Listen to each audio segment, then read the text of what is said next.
Enfos significa energia della luce, è una piccola azienda che abbiamo fondato a Verona dopo che ho fatto 23 anni in Cina e Singapore come dirigente di grandi multinazionali.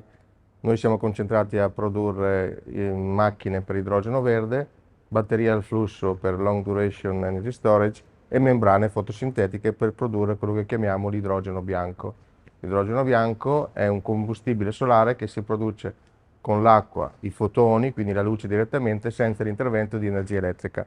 Noi pensiamo che l'idrogeno bianco sia uno dei possibili strumenti per risolvere il problema della decarbonizzazione.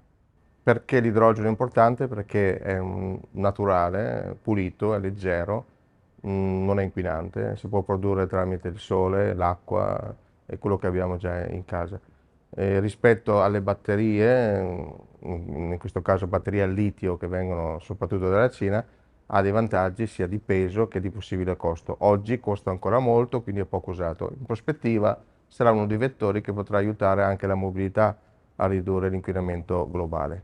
Stiamo sviluppando vari prodotti, abbiamo alcuni prodotti che sono molto vicini al mercato, come elettrolizzatori, sono prodotti che arriveranno sul mercato in 2-3 anni, come batterie al flusso. Per quanto riguarda i prodotti più innovativi, quindi le membrane fotosintetiche, sono prodotti che hanno un TRL abbastanza basso, diciamo 2-3, arriveranno sul mercato fra 5-6 anni. Quello che è importante oggi è comunque continuare la ricerca e lo sviluppo, grazie non solo ai fondi europei ma anche ai fondi italiani, portare in casa nelle aziende ricercatori, in Italia ce ne sono di bravissimi, e sviluppare tutta la parte chimica che include nanomateriali, protocellule e fotorecettori.